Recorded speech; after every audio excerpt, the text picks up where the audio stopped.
ஒரு பிஸ்னஸை ஆரம்பித்து நடத்திட்டு இருக்கும்போது எல்லாமே நமக்கு பிடிச்ச மாதிரி நடக்காது. சில நல்ல எக்ஸ்பீரியன்ஸும் இருக்கும், சில கசப்பான எக்ஸ்பீரியன்ஸும் இருக்கும். அந்த எல்லா எக்ஸ்பீரியன்ஸுமே நமக்கு ஒரு பாடத்தை கற்றுக் கொடுக்கும். அப்படிப்பட்ட கசப்பான ஒரு எக்ஸ்பீரியன்ஸ் தான் எனக்கும் கிடச்சிது. எனக்கு தெரிஞ்சவங்க ஒருத்தங்க ஒரு நாள் கால் பண்ணி, நான் ஒரு பிஸ்னஸ் ஆரம்பிக்க போகிறேன்னு சொல்லி, வேற ஒரு பிஸ்னஸ் நேமையும் சொல்லி, அதுக்கு தேவையான பேக்கிங் திங்ஸ் எல்லாம் எங்கே வாங்கணும்னு கேட்டாங்க. நானும் எந்த தயக்கமும் இல்லாமல் எனக்கு தெரிஞ்ச விஷயங்களையும் தேவையான எல்லா இன்ஃபர்மேஷனையும் சொல்லி என்னால் முடிஞ்ச ஹெல்ப்பை பண்ணேன்.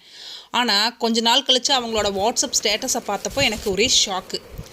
ஏன்னா அவங்க ஆரம்பிச்சிருந்தது நான் செய்கிற அதே பிஸ்னஸ். அவங்க இதை ஆரம்பத்திலேயே சொல்லியிருந்தா நான் அதை போட்டியாக பார்த்துருக்க மாட்டேன். நான் உண்மையை சொல்லாமல் எங்கிட்டேருந்து எல்லா இன்ஃபர்மேஷனையும் கேதர் பண்ணிவிட்டு அவங்க மேலே வச்சுருந்த நம்பிக்கையை அவங்களே கெடுத்துக்கிட்டாங்க. அதே சமயத்தில் எல்லாரும் அப்படி கிடையாது. என்னோட இந்த பிஸ்னஸ் பயணத்தில் எனக்கு உண்மையான ஆதரவாக இருந்தவங்க என்னோடய ஃப்ரெண்ட்ஸ் மட்டும்தாங்க. வாழ்க்கையிலும் பிஸ்னஸ்லும் எல்லா மாதிரி மனிதர்களும் இருப்பாங்க. நல்ல அனுபவங்களை நினைவாக வச்சுக்கோங்க. கசப்பான அனுபவங்களை ஒரு பாடமாக எடுத்துகிட்டு முன்னாடி போய்கிட்டே இருங்க. உங்களுக்கு இப்படி ஏதாவது அனுபவம் இருக்கா? கமெண்ட்டில் ஷேர் பண்ணுங்கள்.